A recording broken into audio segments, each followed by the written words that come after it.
নিজের বাসা আর বাবার বাসা মিলিয়ে ঈদ কিভাবে কাটালাম, ঈদের দিন কি রান্নাবান্না করলাম, আমার ঈদ কেমন কেটেছে আজকে সেটাই চলেন আপনাদের সাথে শেয়ার করি। আসসালামু আলাইকুম অ্যান্ড হ্যালো বিউটিফুল বাটারফ্লাইস, সবাইকে ঈদ মোবারক। আজকে আমি শাহি টুকরা বানাবো, সেটারই প্রিপারেশন নিচ্ছি। মানে চাঁদ রাতের দিন আমি শাহি টুকরাটা বানিয়ে রেখেছিলাম। শাহি টুকরা বানানোর জন্য এখানে আমি ব্রেড স্লাইস করে নিয়েছি, দেন এখানে বেশি করে ঘি দিয়ে ব্রেডগুলো একটু টোস্ট করে নিচ্ছি।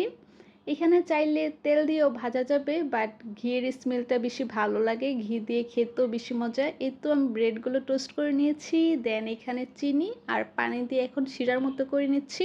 এইবার এই শিরার মধ্যে ব্রেডগুলো ডুবিয়ে ডুবিয়ে ভিজিয়ে নিতে হবে। এই তো আমার সবগুলো ব্রেড রেডি, এখন চলে যাব ক্রিম বানাতে।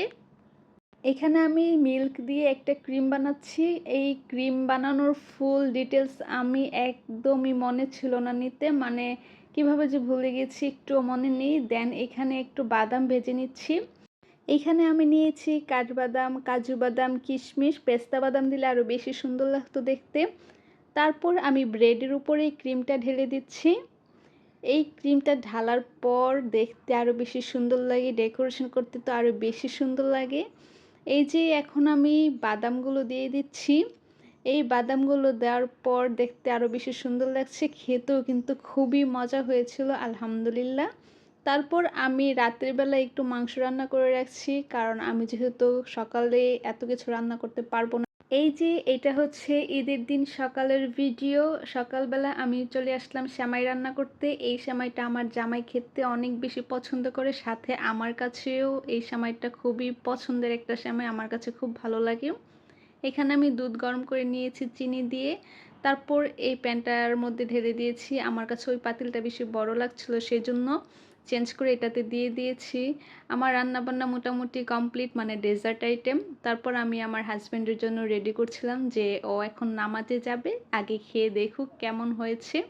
সে তো সবসময় ভালোই বলে, তার কাছে ভালো লেগেছে, আমার কাছেও ভালো লেগেছে, আমিও খেয়েছিলাম। তারপর সে নামাজে চলে যায় খাওয়া দাওয়া করে।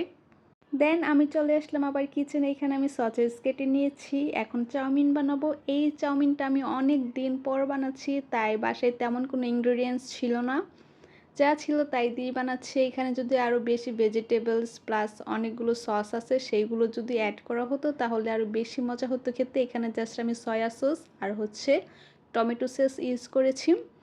তারপর এই ড্রাগন নুডলসটা দিয়ে দিচ্ছি। চাউমিন বানানোর জন্য ড্রাগন নুডলস বেস্ট।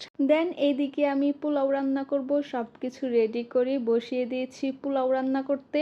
তারপর আমি চলে আসলাম বেডরুমে, ঘুম থেকে উঠে চলে গিয়েছিলাম কিচেনে, সেজন্য বেড গোছানো হয়নি, চলে আসলাম বেড গোছাতে। আর আমি এই নিউ বেডশিটটা বিছিয়েছি, ফার্স্ট বিছিয়েছি, কেমন হয়েছে অবশ্যই সবাই জানাবেন বেডশিটটা কেমন হয়েছে। আম্মু তো আমাকে সকাল থেকে ফোন দিতে দিতে পাগল বানিয়ে ফেলছে যে কেন যায় না এখনও আমি তাদের বাসায়। তারপর আম্মুকে বলছে যে বৃষ্টি হচ্ছে, এই হচ্ছে সে হচ্ছে, এক্সকিউজ দিতে দিতে বকা খেয়ে তারপর আমি বেরিয়েছি বৃষ্টি থামার পর। এই যে আমি একটা রিক্সা নিয়ে নিয়েছি, এখন গুটি গুটি করে চলে যাচ্ছি বাবার বাসায়। আমাদের বাসা যেহেতু খুবই কাছে, তাই বেশি একটা সময় লাগে না। এই যে চলে আসলাম আমাদের বাসায়।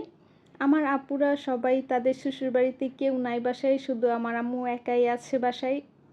আর আমার ভাইরা তো খুবই ব্যস্ত মানুষ, তাদেরকে ধরা ছোঁয়ার বাইরে, তারা খুবই ব্যস্ত থাকে, তাদের বাসায় পাওয়া যায় না। রান্নার জন্য প্রিপারেশন নিচ্ছিল, তাই বলছিলাম যে দাও আমি একটু কেটে কেটে দেই। আম্মু বলছিল যে না এগুলো কাটতে হবে না, এগুলো বড় থাকলেই ভালো, কিন্তু আমার না হাত সুরসুর করছিল কাটার জন্য, তাই আমি কাটছিলাম, মানে একটু ভিডিও করার জন্য, কি আর ঢং করছিলাম আমি।